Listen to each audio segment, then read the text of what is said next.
Boston. Call the meeting to order. Special call meeting today, May the 9th, 2019. Nancy, would you do the roll? Dawson, Here. Dixon, Here. Griswold, Here. Hovey, Here. Parsons, Here. Smith, Present. Taylor, here, Witten, here, Anders. Here. It's not on our agenda, but I'd like for us, we please rise and we'll do a pledge of allegiance and open silence.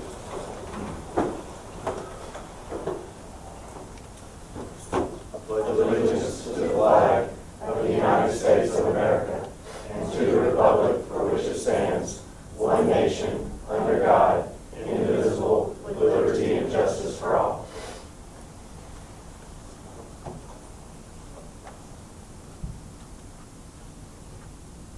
Please be seated.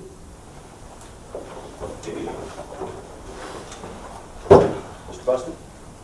Under ordinances this evening, or today, Mayor, we have one item, which is the special 5 mil tax referendum. This is a special municipal bond election set for July 23rd, 2019. This is the second reading.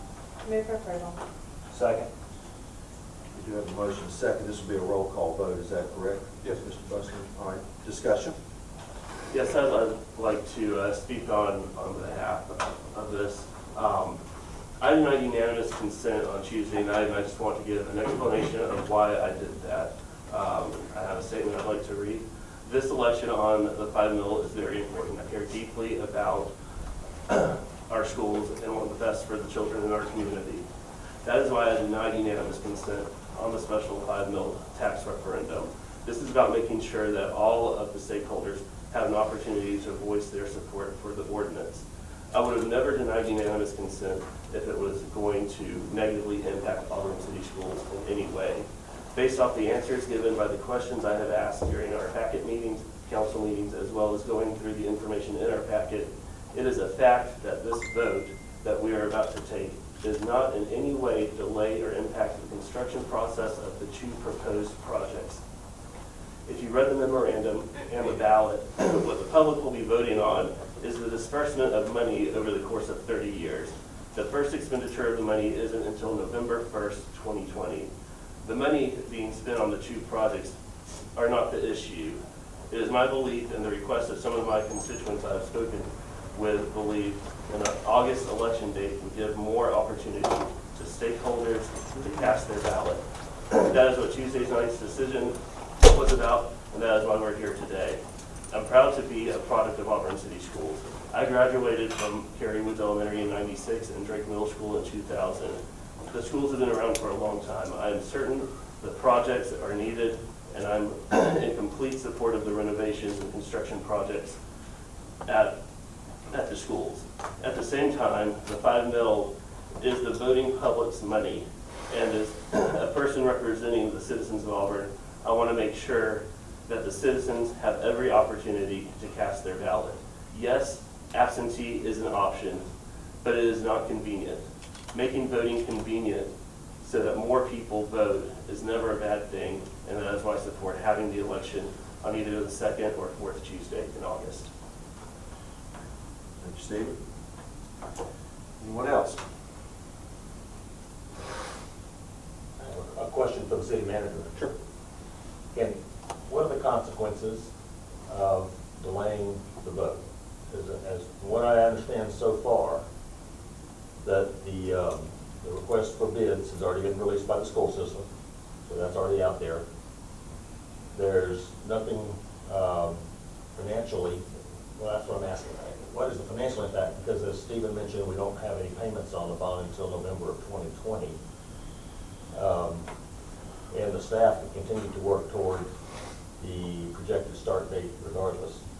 So I'm just, what are the cost and schedule implications if we were to delay? So it's understandable that there would be confusion. Bond issuance is very, very complex. It's very detail-oriented, and it requires a certain series of steps to be followed. So each 5 mil bond issuance consists of a timeline of events. They must take place in a certain order. While the projects are decided by, in this case, Auburn City Schools, there is a time frame around that decision that has to be followed in order for the bonds to be issued, and so that the public is aware of what that debt will be. Okay. So again, this gets tricky because you don't want to mislead the public who's voting on this to give them either an overage of how much it's going to be or an underage it's going to be. So what Auburn City Schools, the people at Auburn City Schools did is they had to update their construction costs, receive information about what will it cost to build the projects they want to build. And this has to be, I mean, in Auburn right now, this is a very tricky thing to do because costs fluctuate substantially. So Auburn City Schools did a great job of identifying what the cost would be. They updated those costs. We then put those costs through a financial model. We have to financially model the issuance and the repayment. So we combine the current revenue and market projects with the updated construction costs, and then we created a schedule to ensure that the changes in the model, including the increased construction costs, would not alter the overall plan of what Auburn City Schools wanted to do. We then had discussions about the type of issuance, and the type of bond issuance is also important. And again, this is a very complex issue. And the markets that are out there and what it is that we might find in those markets when we go there. We then have the numbers projected to a particular vote date. That in order to follow every step we need to do, get to market at an opportune time, we back that up to what is the optimum date to have this election. So, as we get further away from the construction and interest model that we did, it leads to a deterioration of the estimated analysis in the ordinance that says what this payback period will be. And it's important to understand that in that ordinance, those numbers represented there are principal numbers only. They are not interest, a principal number only. So that's called the principal schedule, and it's based on the financial analysis that was done by Fraser Lanier, who is our underwriter for this bond issuance. So if a different election date is chosen, then we go back to the drawing board. We go back through all this analysis. It may or may not, we don't know until we do the analysis, change those numbers in that ordinance. And then so that time frame, all of that analysis gone through the model would have to be changed. Whether it comes out the same or not, we don't know at this point. But if a different election date is chosen, then all bets are off and we go back to the drawing board and we start over again. So here is where the recommendation for July 23rd is coming. Some of those that are on the council, and especially probably Councilmember Holy, understand that financial markets are very sensitive to controversy. The markets want stability and they want predictability. For the past quarter of a century, the city's financial experts, along with our bond attorneys at Bradley Aaron out of Montgomery, our underwriters, Fraser Lanier, or Bradley Aaron out of Birmingham, Fraser Lanier out of Montgomery, and our financial advisors, which is a nationwide financial advising group, PFM, which are headquartered in New York. We have worked as a team to provide that stability and predictability. So the councils for the last 20 years have been conservative with a good dose of common sense thrown in and have added to that stability. And that is why we have a bond rating right now that is one of the best in the state. So this ordinance comes to you with the recommendation of the experts on staff, our financial experts on staff, the experts of Auburn City Schools, along with the consultants, which I listed previously, recommending July 23rd as the date for the 5-0 election. Thank you, Jim, but I don't think I heard an answer anywhere in there. What is the cost and schedule impact of delaying the vote? We would reanalyze that. The impact to the bond market, we would probably go out later, we don't know. Again, this is a very time-sensitive issue that even with July 23rd as the date, we can't tell you exactly when we will go to the bond market because that will depend on what the market is doing at the time. It may be 1 week, it may be the next week. Again, our advisors, our financial advisors will tell us this is the time to get into the market, and that's when we will go.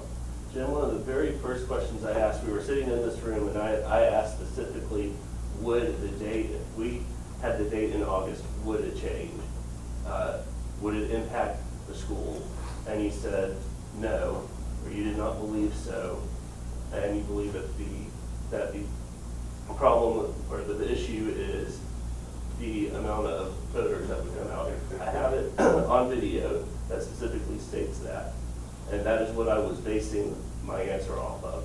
If the date in August were going to impact Auburn City Schools, I would have never, ever denied unanimous consent Tuesday night. So Jim, I'm not exactly sure what you're referencing. My understanding of the conversation was, I you asked can the record, I question. can hit play right now. I don't think we need to attack the city manager over your decision. Let me tell you what Let my Jim answer. answer is, I believe it was. I believe you asked the question was if this would delay the projects. And I believe my answer was the projects are going to happen. And that this issue is not about the projects. This issue is about setting a date, the best possible date for the bond issuance.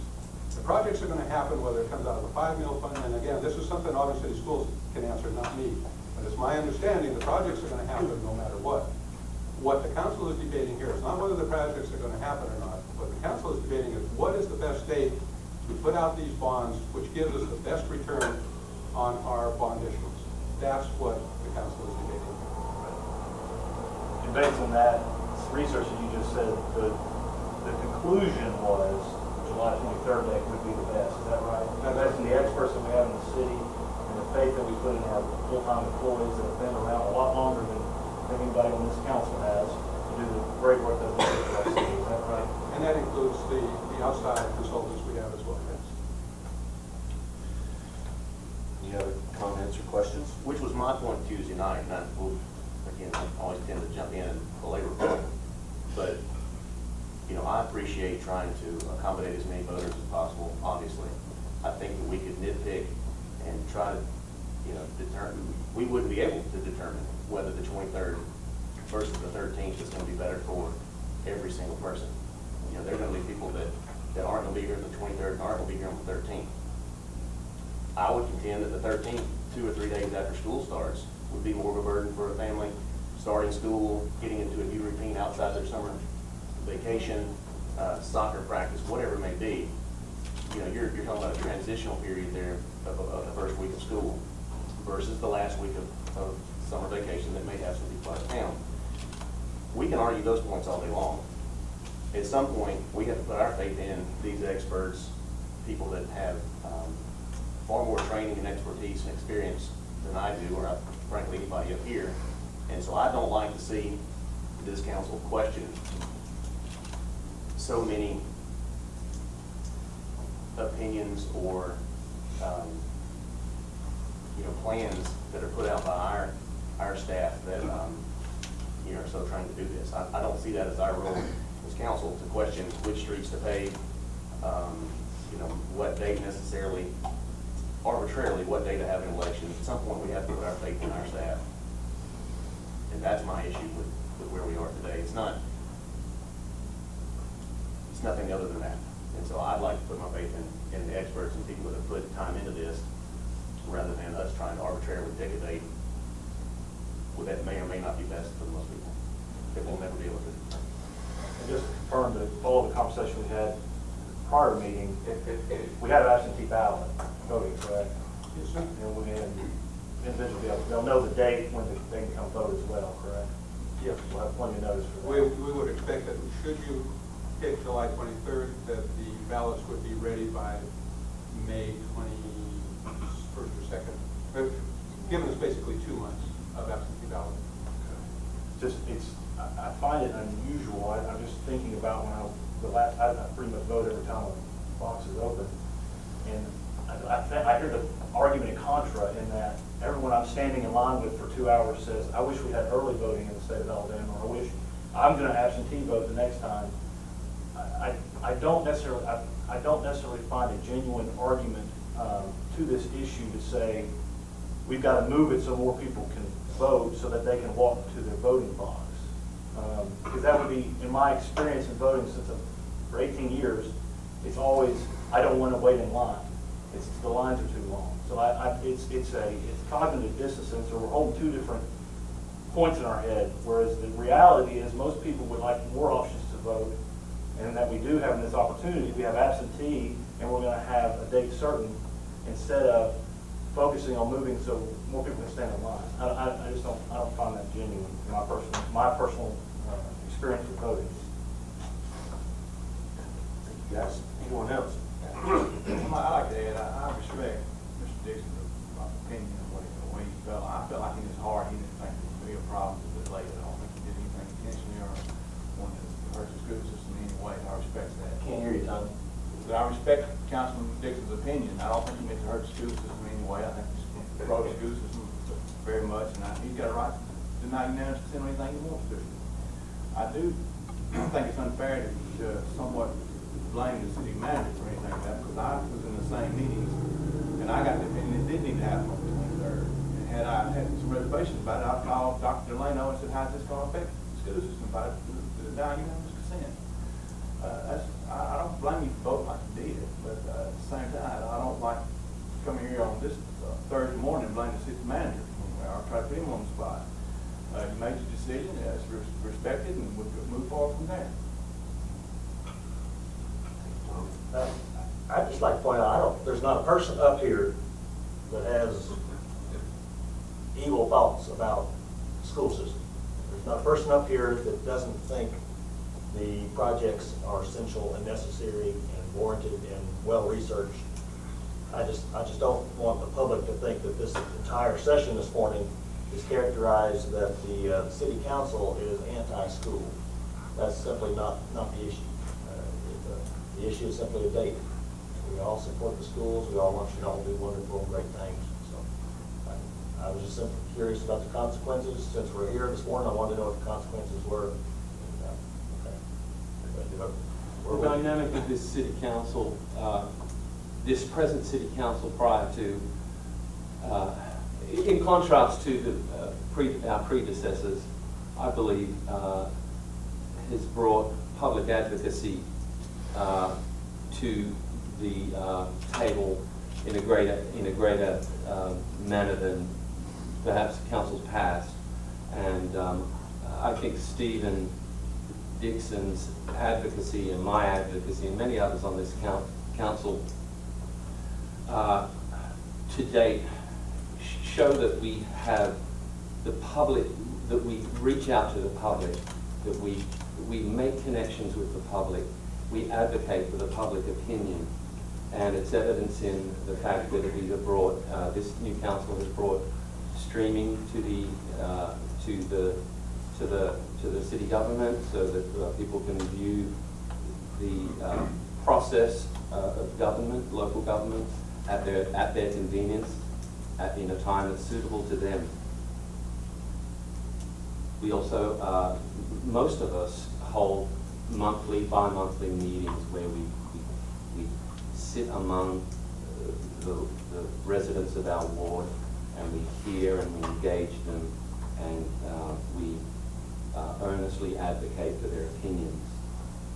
And an opinion that has both come up, for both, I can only speak for Stephen and I, in our shared ward meetings and in our individual ward meetings, we have had requests from the public that when important decisions, if at all possible, when important decisions concerning the direction of this city occur, that they request that we would make those decisions where at all possible in a time that's after summer vacation. Particularly in my ward, there are a lot of faculty people who leave for vacation and come back, at the very end of summer. And so I believe why we are here now is that we are earnestly advocating for specific requests from our constituents. And I think it got larger than it needed to be with terms such as disgraceful and irresponsible.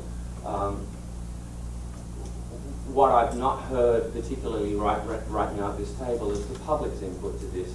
It is the public who's supplying us this money, $49 million.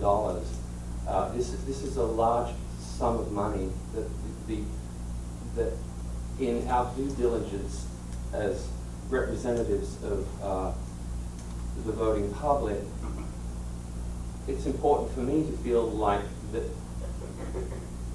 the conversation is being heard from the representatives of the people, that we're hearing them and that we're responding to them.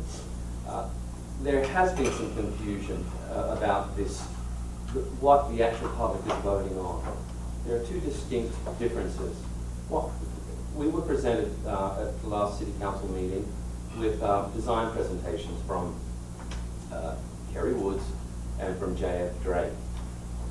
Wonderful, wonderful designs, wonderful renderings. This construction is going forward regardless of this is an independent situation through the Auburn City Schools. They are going ahead regardless of this. I want to separate the two. We're not voting on whether or not these particular renovations and constructions are happening. We're not voting on that. That is happening. What we are voting on is the official ballot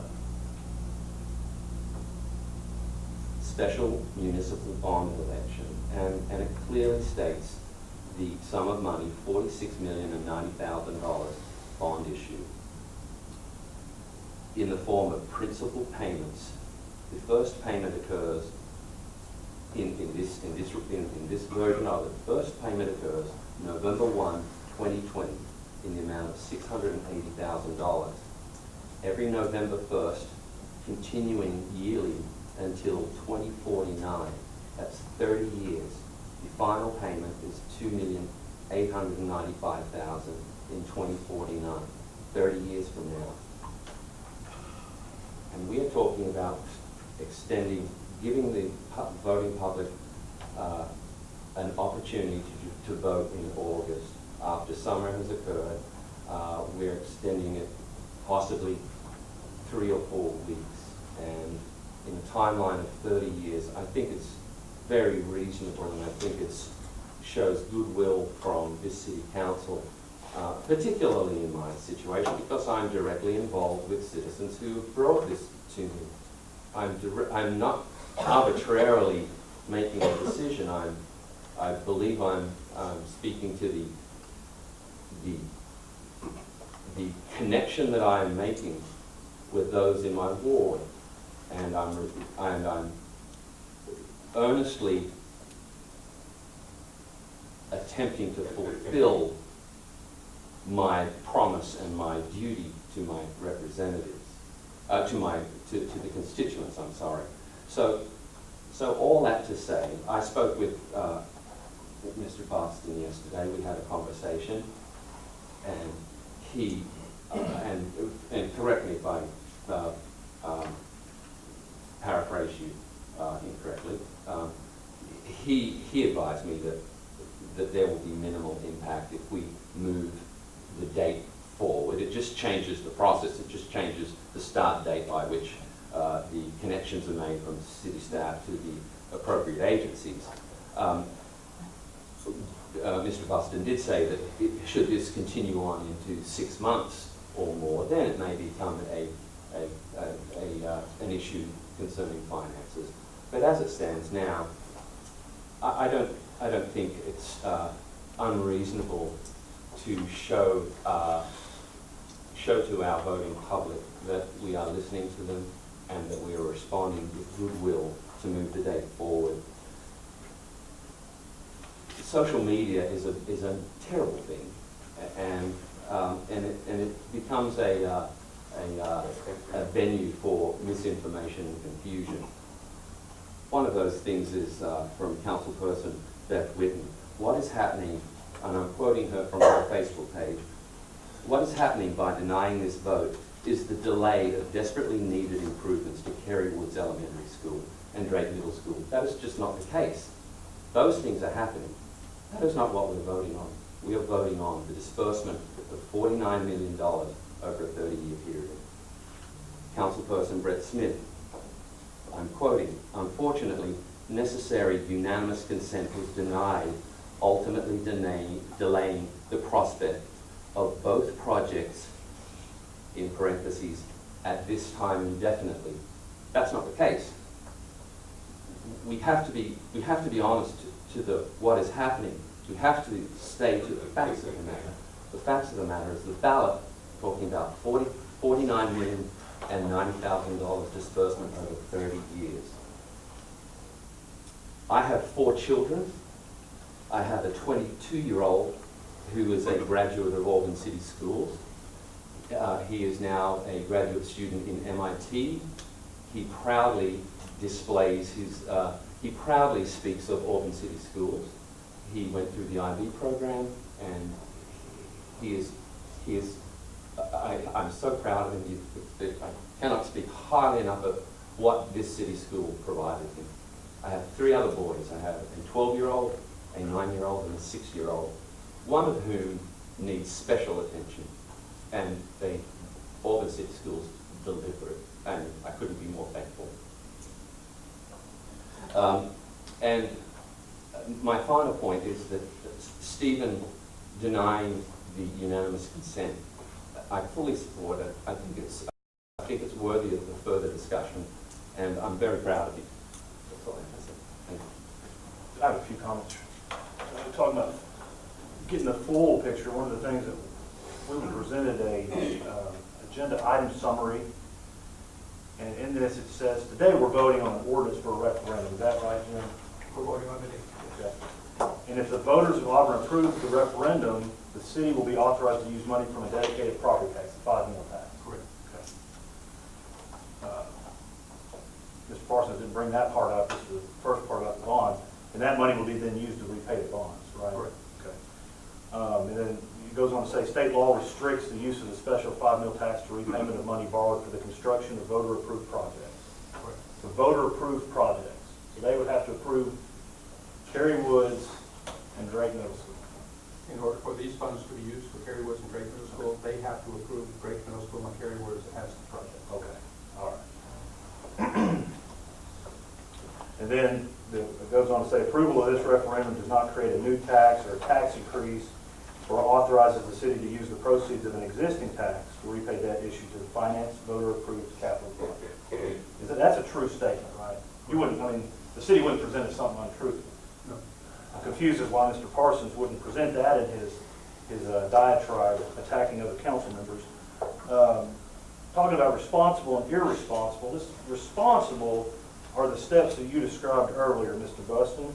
Responsible is having a strong financial department in a city that then goes and researches, that has exceptional or exemplary more experience than I have in bond markets. I would fancy to say, other than Mr. Hovey, probably has more knowledge than every single person on the council regarding bond markets and interest rates and what's best. We hire those individuals, the city hires those individuals to do that job. And I stand to say that we are very blessed in this city with the personnel that we have. I think it's an extreme amount of hubris for a council member to sit up here and say, yeah, all that hard work you did, all the hard work the staff did, all the hard work, it's got to be some sort of loophole or something that got us here to today, and then some sort of conspiracy, and then ultimately, you know, whatever that hard work is, I don't think it's good. I think what we should do is we should arbitrarily set a new date, because I believe the statement was, my voters, this hadn't been fleshed out or this hadn't been presented to the voters. We've known about this issue for almost 6 weeks. We've known this vote was coming up. I've had a ward meeting that we discussed it. So if a council, if a member of this council has not presented this issue to their members in their ward, that's not, I mean, I don't know why they haven't done that. Again, to put this all in perspective, this is nothing new. We've been doing this for 30 years. No, I think since the 40s, right? 80 years. 80 years. 80 years that we've been doing this. And these elections are routine.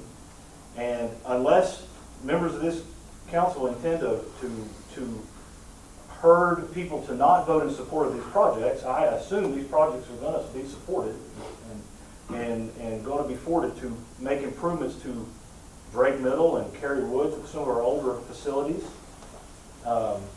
where we have over 1,100 students and over 100 faculty and administrators in both those buildings. Much needed improvements.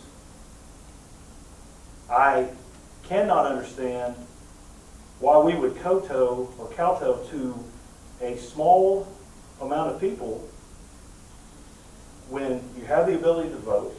The city's business is not going to shut down during the summer because we're on vacation. We're not the university. We have to continue to do the city's business. We're going to continue to meet. We don't take vacation. There's going to be plenty of notice for this election. People have the opportunity to absentee vote. No one is disenfranchised. There's going to be I would beg to say that there will be plenty of notice now that we've had 2 meetings on this issue. You know, the actions of denying unanimous consent on something that we've been doing for 80 years creates a sense of instability in this community. We are blessed in this city. You go around to different zip codes in the state of Alabama,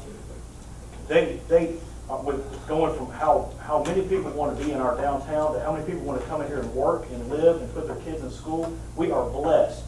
And if we continue down and take irresponsible and reckless decisions, irresponsible being to not listen to our experts, the people that we pay with our coffers to make decisions, that's irresponsible. We're going to create a sense of instability. I heard from teacher upon teacher yesterday about is this going to continue to go on? Is this going to go on? What's going on with these projects? Are they going to be approved?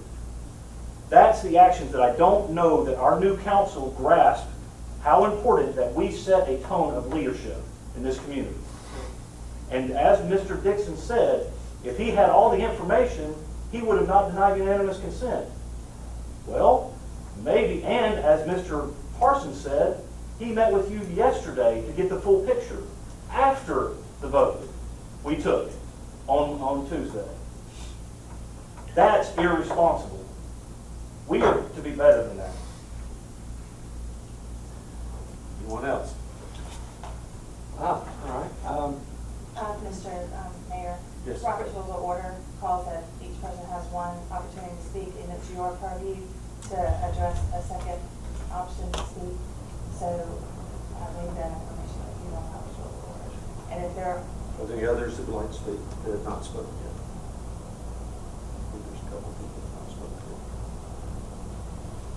Okay. Mr. Parsons. Mr. Mayor, I'd like to request that I could speak during Councilperson Smith's comment.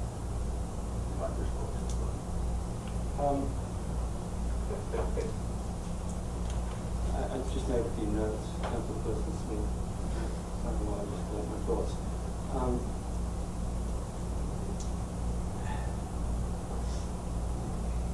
You spoke about the history of this particular referendum. The public routinely support. Historically, they have always supported the referendum when it's put to them, and there is little doubt that historically the public will support again when this referendum comes before them. They will vote in support of it. I don't know. I'm speaking for myself. I've never used the term loophole. I've never used the term conspiracy. I didn't use any of those terms in my moment when I just spoke previously. So it's not about any conspiracy theories, or I just don't even quite understand why you're speaking about loopholes and conspiracies. That hasn't come up. You also spoke about doing due diligence in your ward meetings, and I appreciate that you hold your ward meeting. Like you, there are many members of this council who hold ward meetings, and this as I spoke previously, was a subject that came up in my most recent board meeting. And I had standing room only in the office, in the meeting room at the library earlier this month. And there was not one person who was in favor of the July date. They were all in favor of moving it to August. So that puts me in this position of, well, these are the people who are coming out and engaging with us in our governmental process. These are the people who I represent. And I want them to know that I'm hearing them. That was a moment of the discussion. I appreciate the incredibly difficult work that our staff is tasked to do with this. They are but one aspect of our city.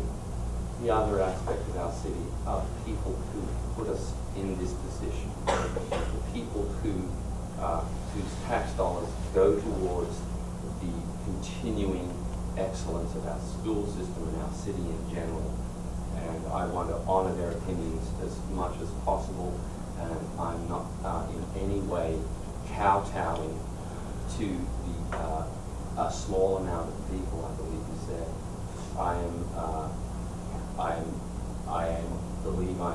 As is Stephen Dixon and many others here, actively listening and responding to the concerns and cares of those people who we represent. You also spoke about the history of this situation, the history of voting in the summer. Well, I would counter that. Let's change a little history in support of the voting public, the people we represent, who are asking us to move forward, and from this day forward, that we all support referendums that occur when the most amount of people are present in our city to enjoy the standard privilege of going to the ballot and going to the voting booth and voting. It is an imposition, however slight, it is an imposition to ask somebody to slide over to the office to get an absentee ballot and post it away while they're busy planning their summer vacation. It is an imposition, and it's not asking too much, that we try and make the most amount of people present in our city to vote on a given day. Not only that, but to advocate that if they register to vote, that they are aware of when it's happening, that we are listening to them, that we are supporting at the most convenient time for all of our people. It's great to listen to the experts. I totally agree with you. It's great to listen to the experts. And it's counsel that I take very seriously. On the other hand, it is also great to listen to the desires of the people who put us here. The bigger picture is the greater good of all of us, not just the workers who craft these plans and designs, not only the city school board, not only our children, but all of the voting public, our entire city. And that is what has brought us to here, and I'm sorry for this imposition to all of us here, particularly you, Mr. Mayor. And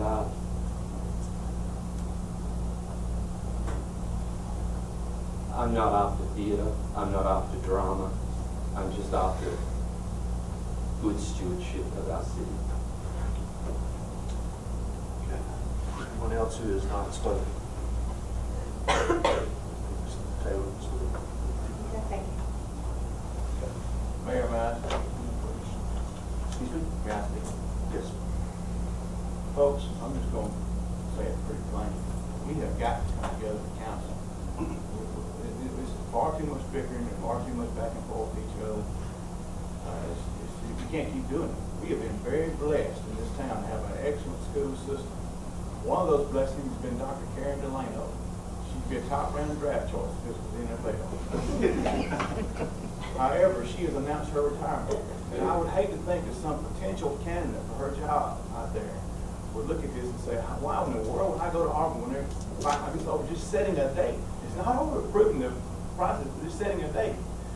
if you feel like my constituents, I didn't have one person ask me to put it off. They were final vote on the 23rd. Had I had something like Mr. Parsons and Mr. Dixon had, I would have felt like they felt positive. But what I'm saying is, I'll make a pledge. Maybe start with me. I'll make a pledge here today in front of everybody. I will work harder to get along better with this council. But I ask that some of you do the same thing. Discuss it. If you have an issue like that come up, discuss it with your councilman. Call one of us one-on-one, and let's talk about it.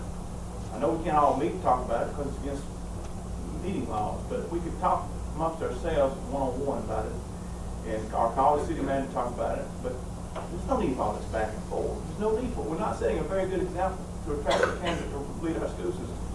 And that the school system is the most important thing that we deal with as this council. Funding for it and making sure it works like it should.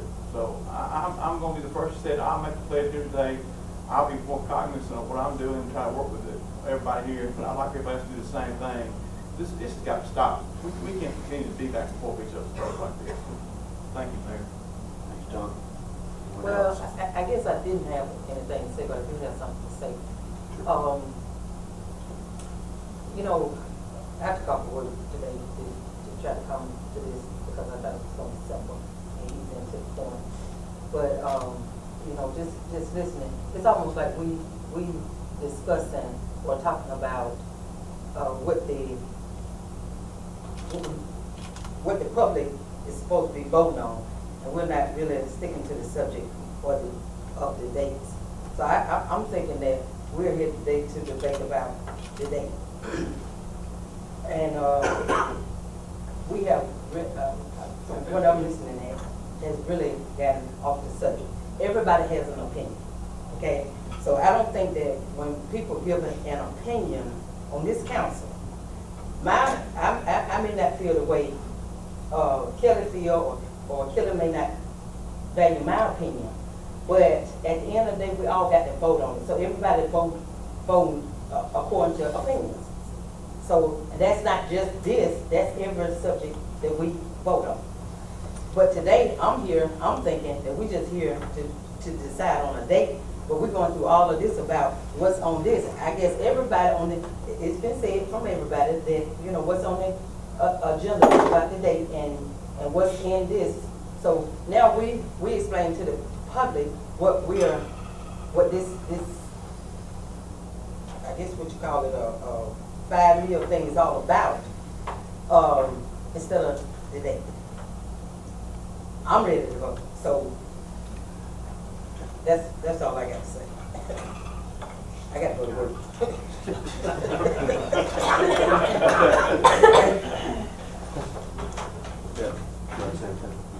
Okay. All right. Lindsay, roll call. Dawson, Yes. Dixon, No, ma'am. Griswold, Yes. Hovey, Yes. Parson, No. Smith, Yes, ma'am. Taylor, No. Witten, yes, Anders. Yes.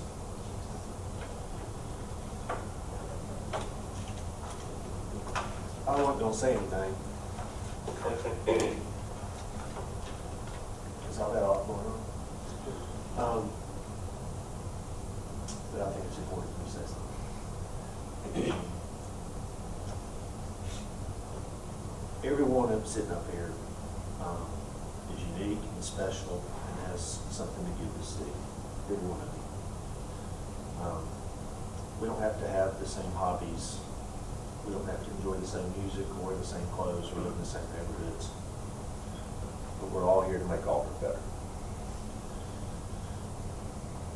At the end of the day, the most fundamental part of doing that is respecting one another. It's been 6 months. We came off let's recognize it for what it was, an acrimonious election season. People were ugly. They stirred trouble up. But we all were elected and we're all here through that process. And And we've been asked by the citizens of our ward, or the citizens of our city, to lead Auburn into the future that I believe is great. Rich debate is healthy. It makes our community better because it usually brings great ideas to the forefront. Disrespect is hard, and it undermines the trust that our community has in us. Bob, I appreciate the fact you brought it up. We have overhauled our approach to transparency and trying to provide information to you and being outward bound in all the things that we do as a city and the determinations and decisions we make. Because we all heard that during the campaign, that is something people want. To me, I hope that my intuition is wrong, but I hope that the concern of people who want the vote moved, those constituents, is primary to do with their travel schedules and their life plans and what summer looks like in Auburn, and less to do with not trusting the people to make decisions on their behalf. And I yearn for an Auburn that's in our rearview mirror and not in front of us. This is a great town. It's the greatest town in Alabama. Somebody even awarded us that recently. And we can be greater. We can be greater. And I look forward to moving Auburn to its greatest time ever. Do I have a move to adjourn? So moved.